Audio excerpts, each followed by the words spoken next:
It's time to talk about the newest from YSL. This is going to be YSL's Y Eau de Parfum Intense. Guys, let's dive into this one. Let's see how it compares with the other ones, if this one brings something new to the table, if this is redundant, or this is something you guys should check it out. If you want to know all about the new Y Eau de Parfum Intense, let's check it out together. Welcome back to another review. Max Forti here. This is going to be a video that we're going to be covering the 7th release from the Y collection and also the 6th flanker since the inception of this line back in 2017. Now I have to be honest with you, I'm not a huge fan of this line. There's something about the combination of notes with the aldehydic notes, the juniper berries. It gives me off like a musty kind of a feel on my skin. I don't really particularly love this line. The two fragrances that I'm mostly fond of this line are going to be the 𝗏𝗡, which is a nice bright citrus feel that you get with that fragrance, which is mostly great for spring and summertime, and also the Eau de Parfum that came out, I believe, before this one, which is actually really cool. They added a nice lavender in there that made it a little more sophisticated to my nose and a bit more mature, if you will. Now this one here is also, well, let's scratch that for now, but I think there's also a lavender note in this one, which perhaps will make this a better fragrance. I've been wearing this for about a week and a half now. The box is very common to all the other boxes. You've seen one, you've seen them all. The price on this one, you get a 60 ml for about $123 if I'm not mistaken, or you can go the size up, which I did, get the 100 ml for $148. The bottle is going to be this darkish kind of blue tone to the bottle. You have the Y, symbol there, Yves Saint Laurent. You've seen one, you've seen them all, like I said. Very cookie cutter here. The sprays are quite good. You can, control how strong you want that mist, depending on how strong you push the actual sprayers. The atomizer is great. YSL does a great job with their atomizers, just like Dior or Chanel. This is like the top holy trinity, if you will, of designers. The opening here is going to be very similar to all the Y fragrances. You tried any kind of a Y fragrance is going to have that very aldehydic, musty, musky feel to the fragrance that is very common to all of the Y fragrances within the line. I do enjoy this very spicy bergamot that you get up top. I think it's bergamot and ginger, which is very bright, very inspiring, very effervescent, very bubbly almost. So it has this playful, youthful, modern vibe to the fragrance. Also, within a few minutes, that sparkliness will start to dissipate. We'll get a little creamier. The lavender here is going to be creamy. You also have a little bit of a sage, which adds this herbal and more mature vibe to the fragrance. I have to say, between this one and the Eau de Parfum, these are going to be the more mature, sophisticated, even classy, if you will, from the bunch, when you compare to the other ones, which are more youthful, playful. But again, retaining that juniper berry musky feel throughout the composition here.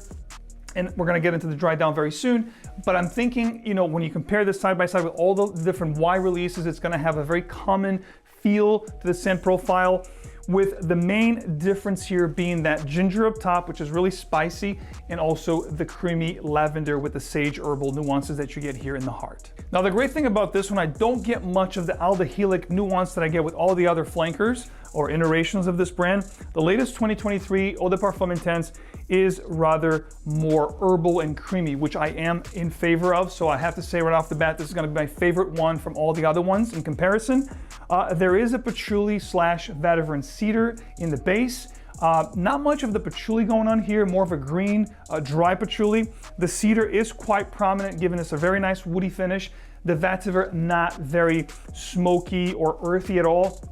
It's mostly that cedar note that's going to be the most predominant woody facet for this fragrance, which is actually very pleasant, very inviting, even great for compliments. It's going to be one that's going to have that versatility. If you're looking for a signature scent, this will definitely fit the bill for everyday, all seasons, 𝗥𝗍𝗿𝗄𝗧 type of a scent.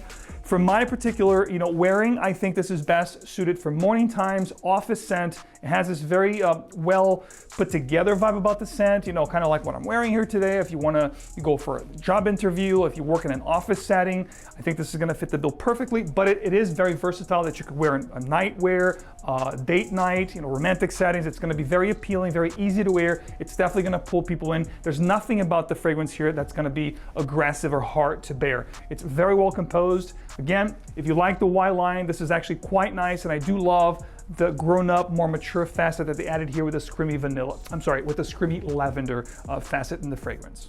So what changes mostly between this fragrance and all the other ones? I think it's very, very pleasant. It opens up very zesty and bright, even effervescent with that ginger, fresh and herbal undertones. The lavender is great in the heart here, along with the cedar, patchouli, and vetiver base. This is a great, well-composed scent. Dominique Ropion is the nose here, which is a master perfumer. So needless to say, this is going to be a very appealing, great scent. If you're looking for a great signature scent, definitely try this one. I think if you don't have a blue, scent, not so much aquatic, but blue aromatic scent in your collection already, this is going to be a great one to check out. 3 words to summarize the scent profile and what I get out of this fragrance here. The new Y Eau de Parfum Intense is going to be classy, clean, and inviting. Performance for the Y Eau de Parfum Intense is going to be quite good, guys. We're talking 7+ hours longevity. It's going to push quite nice for the first hour and a half or so. If you spray your clothes like myself, you'll get a very, very good sillage. It's going to last throughout the whole day. If you work in an office, like I said, 7 to 8 hours, work environment that's going to fit the bill perfectly. Or if you want something that's going to last 7+ hours, this will definitely do you good. My final thoughts on the new Y Eau de Parfum Intense. Again, I'm not a huge fan of the Y collection from Yves Saint Laurent to begin with, so this one here didn't actually win me over. I think I like it more than every other Y iteration from this line, so I'm giving this one a 7.5 out of 10. It is quite nice. I will wear it. I will enjoy it. Do I think it's going to make top lists for me and, fragrance that I'm going to wear heavily in my rotations? I don't think so. I think not only within the Y, line of, fragrances, the collections that they have, there's a lot of things within the Yves Saint Laurent collection that I favor. And also when it comes to the blue aromatic scent, there are a ton of options that I would favor before reaching out to this one. But it is quite nice. Again, check it out. Try it on skin. Try it before you buy it. Check out perfume.com. There are codes going on right now. I'm going to leave it in the comment section of this video, in the description of this video as always, which makes your life easier so you can try any of the fragrances I talk about here on the channel before you actually cough up the dough and spend the big money on the actual bottle. Wear on skin, live with the scent, make sure you love it. That is the best way to try fragrances before you buy them. Perfume.com, and of course, any related savings or details or deals that I have, savings, sales, in the description of the video and also pinned to the comment of this video. Thanks for checking out this review, guys. Let me know your thoughts on the new Yves Saint Laurent Y Eau de Parfum Intense. Let me know in the comments if you do enjoy this one. What are your overall thoughts on the Y collection? Are you like myself, not a huge fan, or do you actually love the line? Love to read your comments, and of course, show support if you haven't already. Subscribe to the channel, leave a like on this video, and keep it tuned in. I'm your guy. I keep you informed of all things fragrances, savings, new releases, designers, niche, and you name it, we've got you covered. And stay tuned, I got a lot more planned for you guys in 2023. I will see you right back here with another video very soon. Take care.